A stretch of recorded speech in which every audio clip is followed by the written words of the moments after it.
జగనన్న ఇళ్ల పట్టాలు ఇచ్చి స్థలాలు చూపకపోవడంతో పేద ప్రజలు పెద్దల కబ్జా చేసిన స్థలాలలో గుడిసెలు వేసుకుంటే 600 మంది పోలీసులు పేదలపై దాడి చేయడం హేయమైన చర్య అని వామపక్ష నాయకులు మండిపడ్డారు.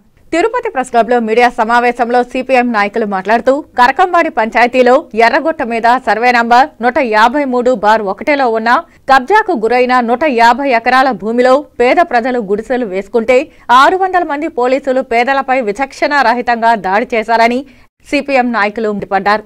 ఈ మీడియా సమావేశంలో సిపిఎం నాయకులు కందారపు మురళి, వందవాసి నాగరాజు, టి సుబ్రహ్మణ్యం, వేణుగోపాల్, మురళి, సిపిఐ నాయకులు చిన్నం పెంచలయ్య తదితరులు పాల్గొన్నారు. అందరికీ ఇల్లు చూపించాలా, జగనన్న పట్టా ఇచ్చిన వాళ్ళకి వెంటనే చూపిస్తామని చెప్పారు. ఇవ్వని వాళ్ళకు కూడా 90 రోజుల్లో మేము అర్హులుగా తేల్చి ఇస్తామని చెప్పారు.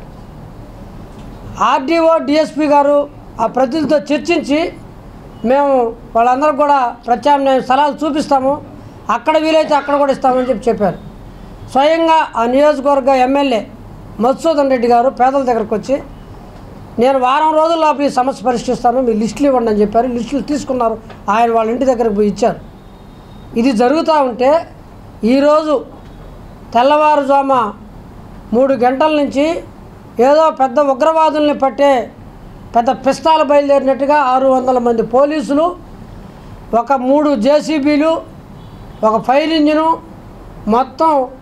మొత్తం కూడా ఏర్పాటు చేసుకున్న పేదల గుడిసెల మీద ప్రతాపాన్ని చూపించి వాళ్ళ చిందరవందర చేసి వాళ్ళందరూ కూడా కూల్చేయడము, వాళ్ళని కొట్టడము, ఈ మహిళల్ని వ్యవస్థలు చేయడము చాలా దుర్మార్గంగా ఒక దౌర్జన్యకాండ జరిగింది. ఈ దౌర్జన్యకాండని మేము వామపక్షాలుగా తీవ్రంగా ఖండిస్తున్నాం. జేసీబీలు, ఇటాచ్లు, పోలీసులు, గుర్తు తెలియనటువంటి వ్యక్తులంతా కూడా అక్కడికి వచ్చి 600-700 మందితో పేద ప్రజలను భయాందోళనకు గురి చేసి రోడ్లపైన ఉన్నటువంటి ప్రజలు మొత్తం కూడా పరుగులు తీసేటువంటి పరిస్థితి ఉంది. అంటే ఇది భూ కబ్జాదారులకు ప్రభుత్వం ఉందా, పేద ప్రజలకు ప్రభుత్వం ఉందా తడో మేము సిపిఐ పార్టీగా అడుగుతూ ఉన్నాం. నిరుపేదలు రోడ్డుపైన పరుగులు తీస్తూ ఉన్నారు. దళితులు, ఎస్సీలు, ఎస్టీలు, బీసీలు, మైనార్టీలకు సంబంధించినటువంటి అనేకమైనటువంటి వేల మంది అక్కడ ఉంటే వాళ్ళపైన లాఠీలు తీసుకొని తుపాకులు ఎత్తుకొని పేద ప్రజలపైకి దూరడం, ఇది పాకిస్తాను ఇండియా యుద్ధం వచ్చినప్పుడు కూడా ఆ విధంగా జరిగిందో జరగలేదో మాకు తెలియదు. కానీ అంత అన్యాయంగా ఈరోజు అక్కడ ఉన్నటువంటి పేద ప్రజలందరినీ అరెస్ట్ చేశారు. మేము ఈరోజు అక్కడ ఉన్నటువంటి గుడిసెవాసులకు సిపిఐ పార్టీ అండగా వామపక్ష పార్టీలు నిలుస్తూ ఉన్నాయి. మేము ప్రభుత్వాన్ని అడుగుతూ ఉన్నాం. ఈరోజు అక్కడ దాదాపుగా చాలామంది కొండని చెప్తా ఉన్నారు.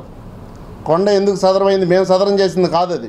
ఆ ఇళ్ళు ఈరోజు ఏమైనాయో, వాటిల్లో ఎంతమంది కాపురాలు ఉన్నారో, ఎందుకు ఖాళీగా ఉన్నాయో ఇప్పుడున్నటువంటి ఆయన కొడుకు జగన్మోహన్ రెడ్డి సమాధానం చెప్పాలా.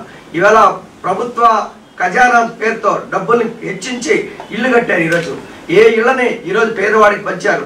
ఇవాళ సెంటు భూమి ఇచ్చారు, ఆ సెంటు భూమికి పట్టా చూపించారు తప్ప స్థలం చూపించలేదు. అంటే ఇంతకన్నా మోసం ఇంకే ప్రభుత్వం చేస్తుందా? చేయడానికి అవకాశం ఉంటుందా? ఇది జగన్మోహన్ రెడ్డికే జరుగుతుంది. అయితే అధికారులు కూడా చాలా పెద్ద అత్యుత్సాహం చూపిస్తూ ఉన్నారు. అటు రెవెన్యూ అధికారులు, ఇటు పోలీసులు, వీళ్ళిద్దరిని పట్టణ పగ్గాలు లేవు. అయితే ఈ భూమి కాపాడమని మనం కొట్లాడుతున్నాం. భూమిని అన్యాక్రాంతం కాకుండా చూడమని ప్రతిరోజు పత్రికలలో నిలదీస్తున్నాం.